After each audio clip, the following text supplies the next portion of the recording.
ओम शांति।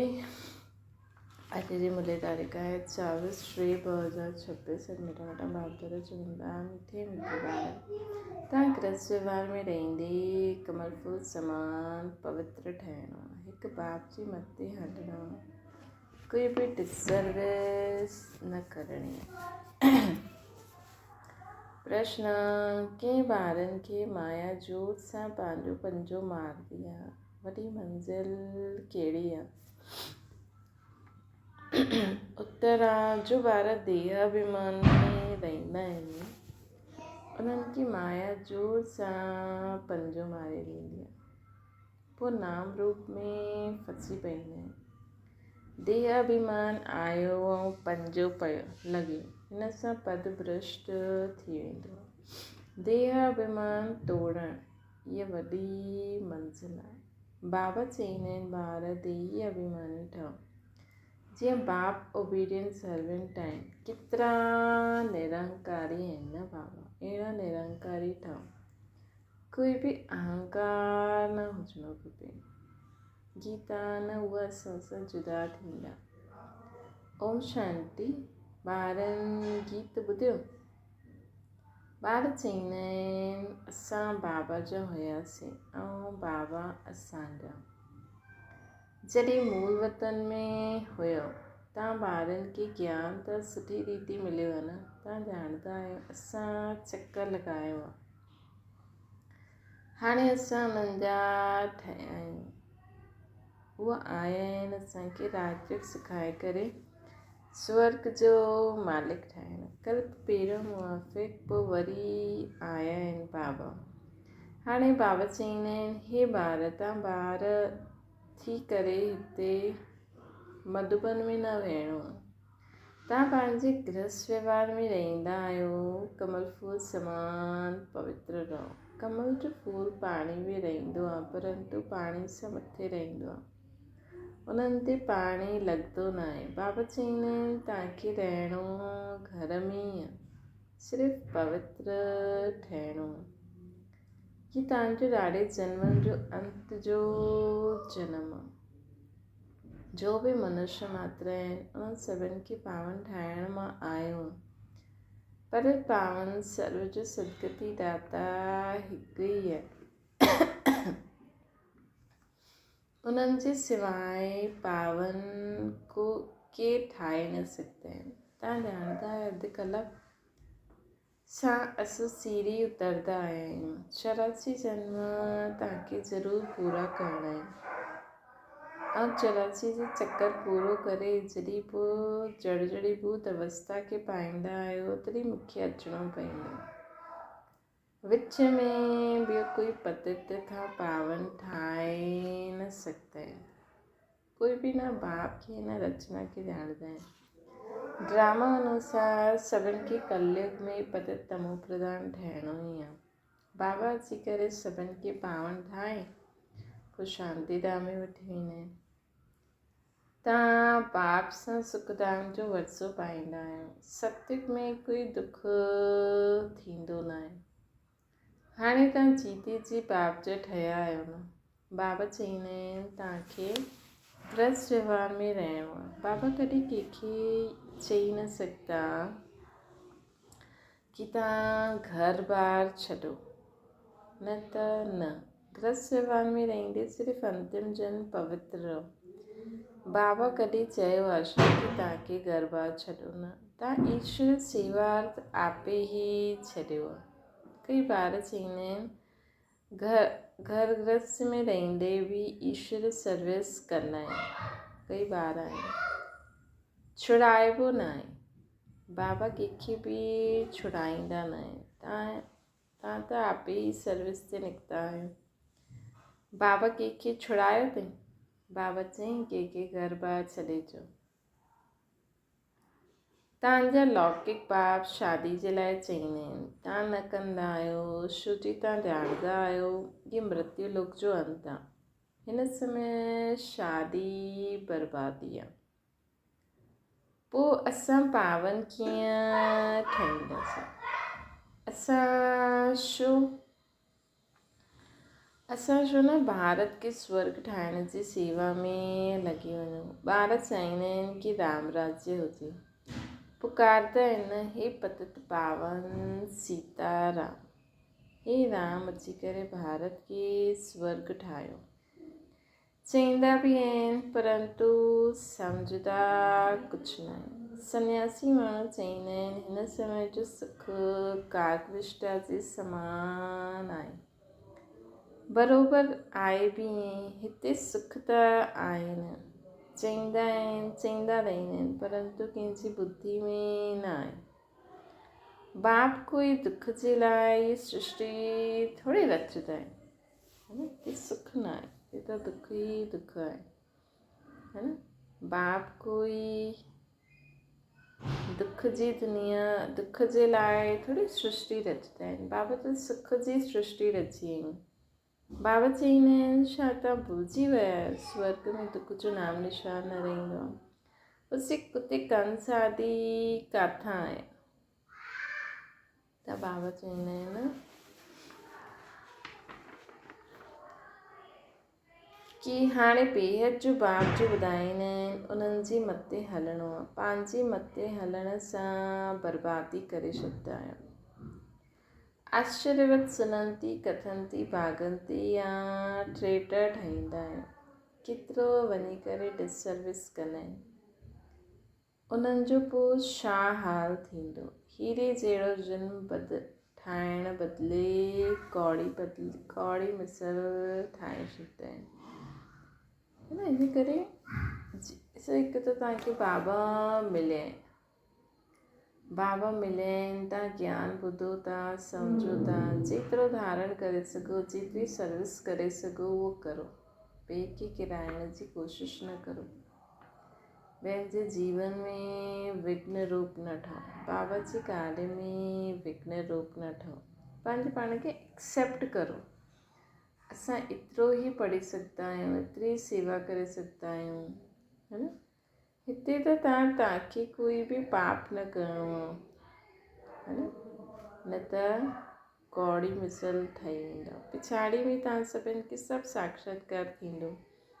अहिड़ी चलन जे कारण असां इहे पद पायूं। छोजी तव्हां पुण्य आत्मा ठहींदा आहियो त हाणे कोई पाप न करिणो आहे। पाप जो पोइ 100 गुणा दंड थी वेंदो।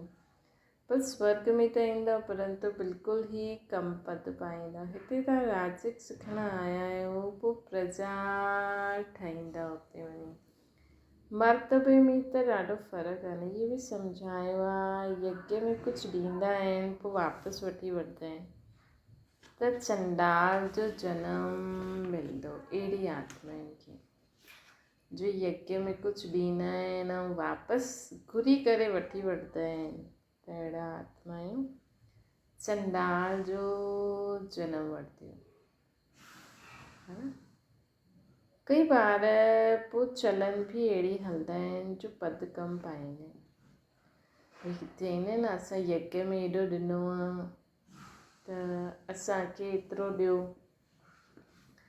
कई बार हुन हिसाब सां फैसिलिटी बि घुरी वठंदा आहिनि त जीअं वापसि ई वठी वठनि।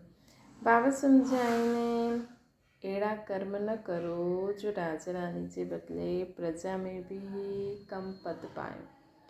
यज्ञ में स्वाहा थी करे भागंती थी वेंदा आहिनि त छा वञी करे ठहींदा। इहे बि बाबा सम्झाईंदा आहिनि ॿार कोई बि विकराम न करो, न त 100 गुणा सजायूं मिलंदियूं। पोइ छो नुक़सानु करिणो खपे। हिते रहण वारनि सां बि जो गृहस्थ में रहंदा आहिनि, न सर्विस में रहंदा आहिनि, उहो ॾाढो ऊच पद पाए वठंदा आहिनि। ॾाढा ॿार गृहस्थी में रही के बि ॾाढी सेवा कंदा आहिनि। अहिड़ा ॾाढा ग़रीब आहिनि, 8 रुपयो बि मोकिले छॾींदा आहिनि। ॿियो जो पर हिते 1000 बि ॾियनि त बि ग़रीब ऊच पद पाए वठंदा आहिनि। छो जो उहो कोई पाप कर्म न कंदा आहिनि न। पाप करण सां 100 गुणा थी वेंदो आहे। तव्हां पुण्य आत्मा ठही सभिनि खे सुख ॾींदा हलो। दुख ॾिनो त पोइ ट्रिब्यूनल वेंदी आहे। साक्षात्कार थींदो आहे की तव्हां ईअं कयो, हाणे खाओ सजा। पद बि भ्रष्ट थी वेंदो, ॿुधंदा बि रहंदा आहिनि, पोइ बि कई ॿार उल्टी चलन हलंदा रहंदा आहिनि। बाबा चवंदा आहिनि हमेशह खीर खंड थी करे रहो। अगरि लूण पानी थी करे रहंदा त ॾाढी डिसर्विस कंदा आहियो। कोई जे नाम रूप में फसी पवंदा आहियो त इहो बि ॾाढो पाप थी वियो,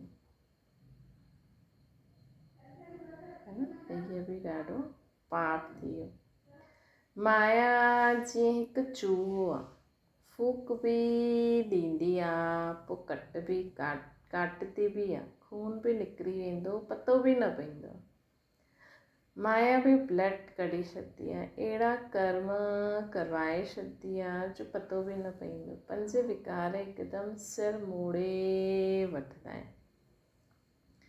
बाबा सावधानी त ॾींदा आहिनि, ईअं न थिए जो पोइ ट्रिब्यूनल जे साम्हूं चवनि की असांखे सावधानी थोरी सावधान न कयो। तव्हां ॼाणंदा आहियो ईश्वर पढ़ाईंदा आहिनि, ख़ुदि केतिरा निरंकारी आहिनि, चवंदा आहिनि असां ओबीडियंट सर्वेंट आहियूं।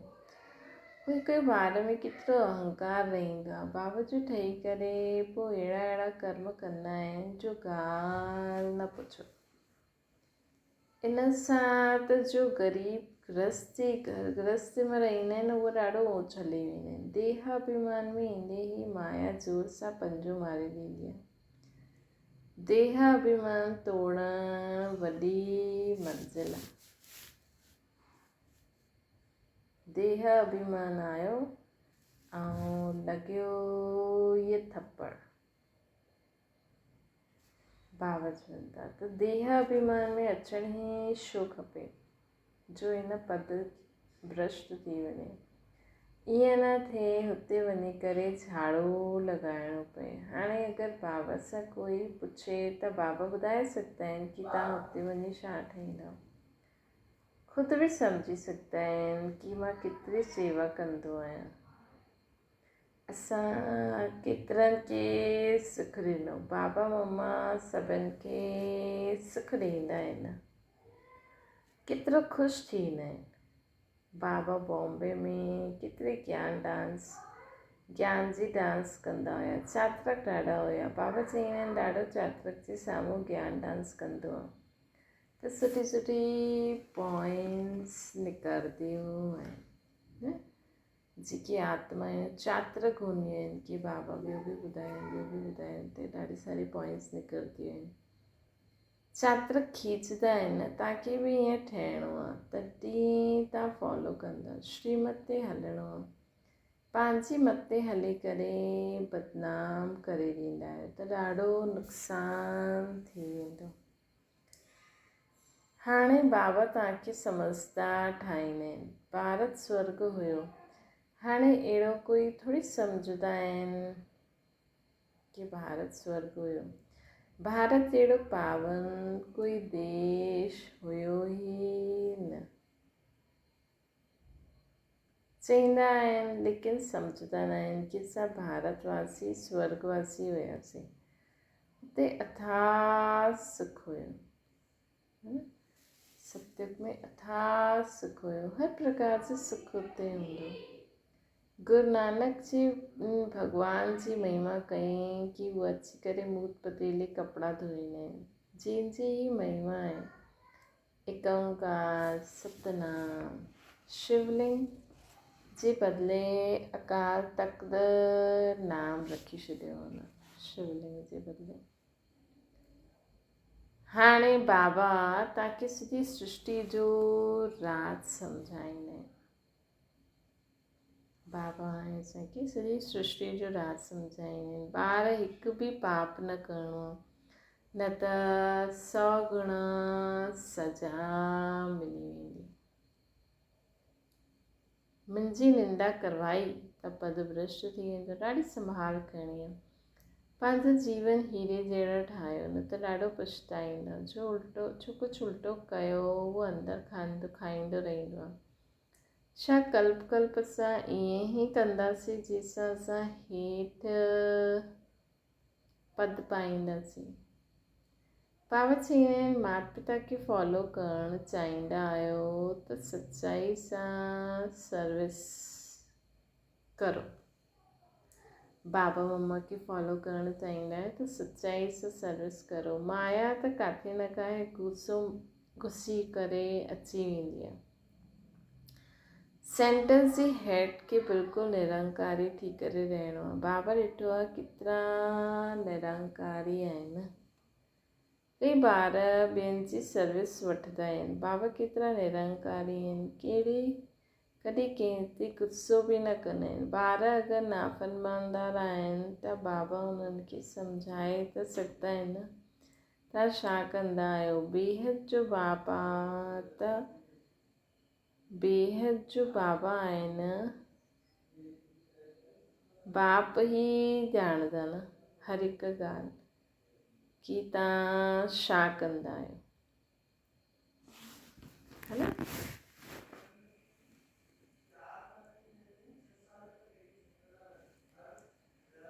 बाबा चवनि था सभु ॿार हिकु समान सपूत न हूंदा आहिनि, कपूत बि हूंदा आहिनि। बाबा सम्झाने ॾींदा आहिनि। ढेर ॿार आहिनि बाबा जा त, पर बाबा त कॾहिं बि कंहिं ॿार खे ठुकराईंदा न, चाहे कपूत आहे कहिड़ो बि आहे त बि बाबा त रहंदिल, दया जा सागर, क्षमा जा सागर, उन्हनि ॿारनि खे कंहिं न कंहिं रीति मदद अवश्य कंदा आहिनि, है न। सो भक्ति में भी बाबा जे एॾा रूप छो आहिनि? वैसे त बाबा निराकार आहिनि, लेकिन कई आत्माऊं बाबा के एॾे सारे नाम रूप ठाहे करे पूजदा आहिनि। लेकिन बाबा त दया जा सागर आहिनि न, त सोचदा आहिनि चल ठीकु आहे, इहे मूंखे बंदर जे रूप में पूजनि था त बि इन्हनि खे चल ॾे, ख़तमु कर ॻाल्हि, न त वरी चिलाईंदा, चईंदा न असांखे त बंदर जे रूप में साक्षात कया। त बेसंत त बाबा हिते त ज्ञान मार्ग, हिते त डायरेक्ट बाबा आहिनि, त बि बाबा के न के तरीक़े सां ॿारनि जो उद्धार कंदा ई रहंदा आहिनि, है न। ॿार न बि मञंदा आहिनि त चईंदा आहिनि चल ठीकु आहे, वेठा हुजनि, कुझु बि सर्विस त करनि था, है न। खाइण पीअण रहण जो प्रबंध करे उन्हनि खे सर्विस करणु ॾेई छॾींदा आहिनि। पर बाबा जा जेके सपूत ॿार आहिनि उन्हनि खे पोइ बाबा शक्ति बि ॾींदा आहिनि कि अहिड़े ॿारनि सां गॾु रहंदे हुए बि कमल पुष्प समान न्यारा प्यारा रहनि, है न। त बाबा चईंदा आहिनि, बाबा सम्झाने ॾींदा आहिनि। ढेर ॿार आहिनि, इहे त वृद्धि खे पाईंदा, हज़ारनि जे अंदाज़ में थी वेंदा, त बाप ॿारनि खे सावधानी बि ॾींदा आहिनि। कोई गफ़लत न करो, कोई गफ़लत न करो। हिते पतत खां पावन ठहिण आया आहियो त कोई बि पतत कमु न कजो, न नाम रूप में फसणो आहे, न देह अभिमान में अचिणो आहे। देही अभिमानी थी बाबा खे यादि कंदा रहो, श्रीमत ते हलंदा रहो। माया ॾाढी प्रबल आहे, त बाबा सभु कुझु सम्झाए ॾींदा आहिनि। बाबा सभु कुझु सम्झाए ॾींदा आहिनि कि कंहिंजे बि नाम रूप में न फसो। बाबा त चईंदा आहिनि ब्रह्मा बाबा जे नाम रूप में न फसो। हिते त अलाए कंहिंजे नाम रूप में ॿार फसी वेंदा आहिनि। अच्छा, मीठी मीठी सिकिल ते ॿारनि प्रति माता पिता बाप दादा जो यादि प्यार और गुड मॉर्निंग। रूहानी बाप जी सभिनि रूहानी ॿारनि खे नमस्ते। असांजी बि रूहानी माता पिता बाप दादा खे यादि प्यार गुड मॉर्निंग और नमस्ते। धारणा जे लाइ मुख्य सां बाप समान निरंकारी ठहिणो आहे, कंहिंजी बि सेवा न वठणी आहे, कॾहिं कंहिंखे दुख न ॾियणो आहे, अहिड़ो कोई पाप कर्म न थिए जंहिंजी सज़ा खाइणी पए, अहिड़ो कोई पाप कर्म न थिए जंहिंजी सज़ा खाइणी पए। आपस में ॾाढो खीर खंड थी करे रहणो आहे, ॿियो आहे हिकु बाप जी श्रीमत ते हलणो आहे, पंहिंजी मत ते न हलणो आहे। वरदान सिकिन में देह रूपी चोले सां न्यारो ठही कर्म योग ते विजय प्राप्त करण वारा सर्वशक्ति संपन्न ठहो। जॾहिं कर्म योग जो जोर हूंदो आहे, कर्मेंद्रिय कर्म भोग जे वश पंहिंजी तरफ़ आकर्षित कंदियूं आहिनि। अर्थात जंहिं समय ॾाढो दर्द थिए, अहिड़े समय ते कर्म भोग खे कर्म योग में परिवर्तन करो। अहिड़े समय ख़ासि मां निराकार आत्मा बाबा निराकार जो अभ्यास करो। फरिश्ते रूप जो बि न, निराकार फरिश्ते रूप में भी साक्षी थी करे पंहिंजे शरीर खे ॾिसी सघंदा आहियो कि हाँ मां लाइट शरीर अलॻि आहियां, हिन कर्मेंद्रिय में केतिरी सूर थो थिए।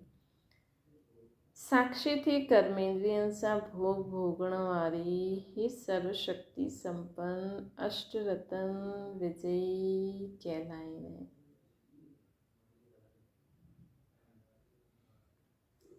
इन्हनि जे लाइ ॾाढे समय जो देह रूपी चोले सां न्यारो ठहिण जो अभ्यास हुजे।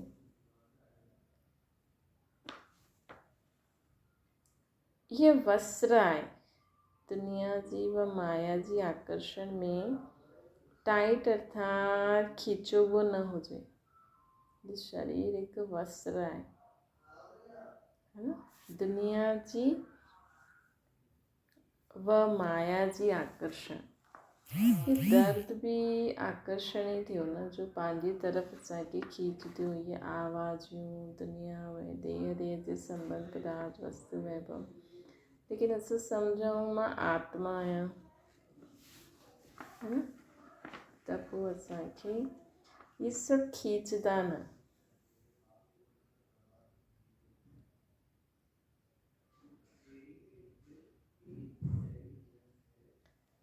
त ये सहज ही छुटजी वेंदो। तॾहिं त बाबा चईंदा आहिनि हाणे फरिश्तो ठही वञो, हाणे निराकार आत्मा थी वञो। बसि इहे ई त खेल खेॾणो आहे। हाणे वस्त्र पाता, कर्म कयो, सभिनि खे ब्लेसिंग ॾिनी, हाणे अशरीरी फरिश्तो थी वञो, पोइ हाणे निराकार थी वञो। बसि ख़तमु ॻाल्हि, फरिश्तो थी वञो पोइ निराकार थी वञो।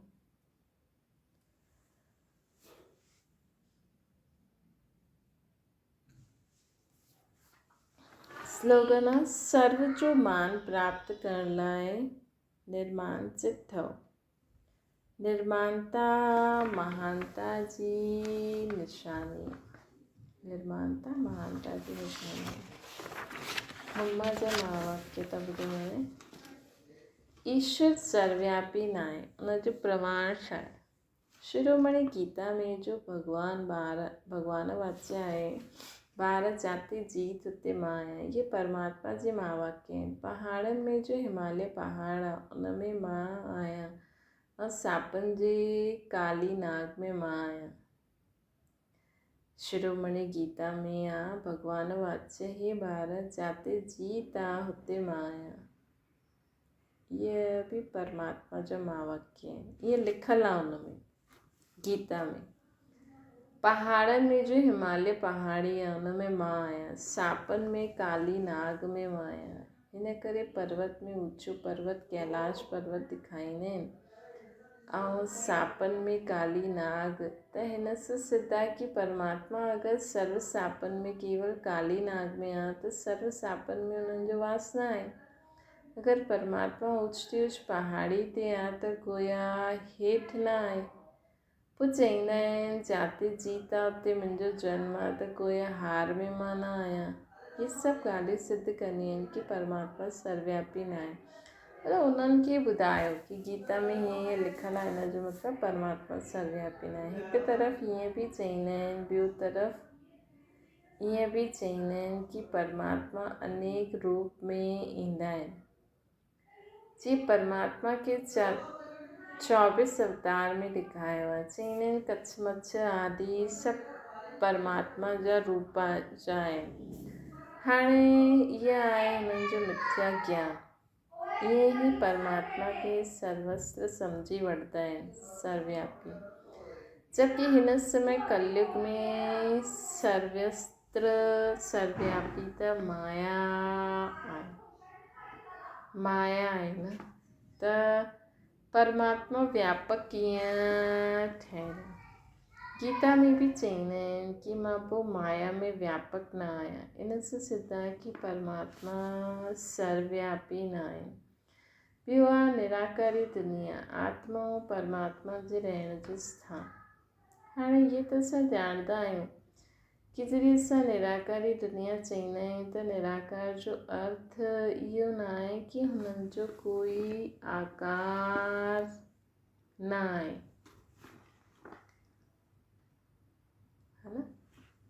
हाणे इहे त ॼाणंदा आहियो कि असां निराकारी दुनिया चईंदा आहियूं त निराकार जो अर्थ आहे कि हुननि जो कोई आकार न आहे। जीअं असां निराकारी दुनिया चईंदा आहियूं त हिन जो मतिलबु आहे कि ज़रूरु कोई दुनिया आहे, परंतु हुन जो कोई स्थूल सृष्टि मुआफ़िक आकार न आहे। ईअं परमात्मा निराकार आहे, लेकिन हुननि जो पंहिंजो सूक्ष्म रूप अवश्य आहे। त असां आत्मा ऐं परमात्मा जो धाम निराकारी दुनिया आहे।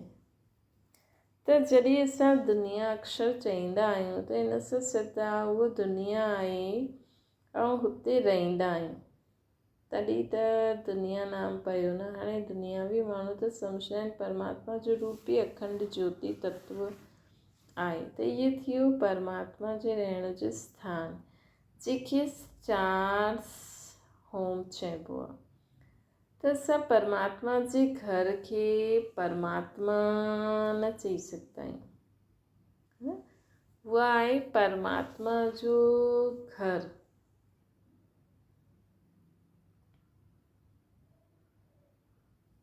उहा आहे परमात्मा जो घर।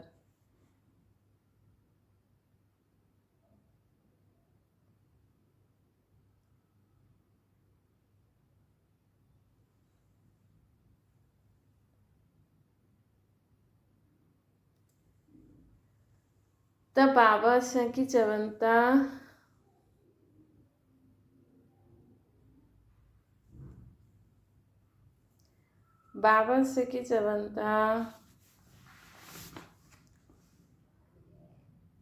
कि मुंहिंजो घर आहे, मां उहा थोरी आहियां, है न।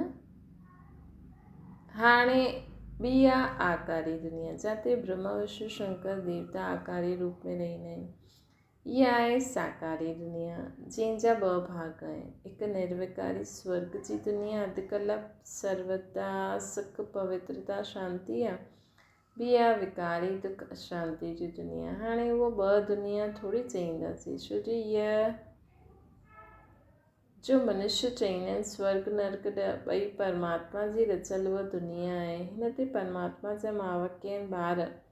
मां कोई दुख जी दुनिया थोरी रचंदमि, जो मां दुनिया रची उहा सुख जी रची,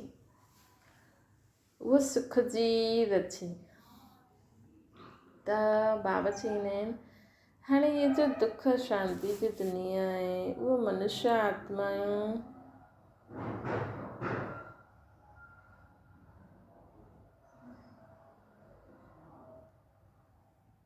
पंहिंजी, हाणे इहा जो दुख अशांति जी दुनिया इहा मनुष्य आत्मा पंहिंजे पाण खे ऐं परमात्मा खे भुलजण जे कारण इहे हिसाब किताब भोगनि था। बाक़ी ईअं न, जंहिं समय सुख ऐं पुण्य जी दुनिया आहे हुते कोई सृष्टि न हलंदी आहे। हा अवश्य जॾहिं असां चईंदा आहियूं कि हुते देवताउनि जो निवास स्थान हुयो त हुते सभु प्रवृत्ति हलंदी हुई, परंतु एतिरो ज़रूरु हुयो हुते विकारी पैदाइश न हुई। हुई जे कारण एतिरो कर्म बंधन बि न हुयो।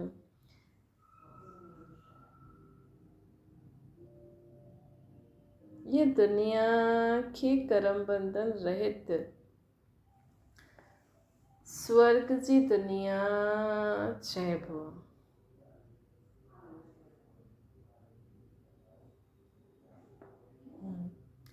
हुन दुनिया खे स्वर्ग खे। त हीअ हिकु आहे निराकारी दुनिया, ॿी आहे आकारी दुनिया, टीं आहे साकारी दुनिया। त 3 दुनियाऊं आहिनि। अच्छा, ओम शांति। अव्यक्त महावाक्य आहे, अव्यक्त इशारो। साकार में अगरि कोई निमित श्रेष्ठ आत्मा साथ में हूंदी त उन्हनि सां कोई बि ॻाल्हि वेरीफाई कराए पोइ कंदासीं।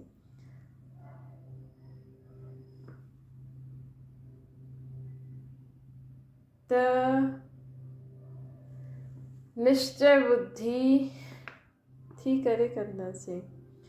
निर्भयता ऐं निश्चय ॿई गुणनि खे संपन्न साम्हूं रखी करे कंदासीं। त जाते निश्चय ऐं निर्भयता आहे उते सदैव श्रेष्ठ संकल्प जी विजय आहे।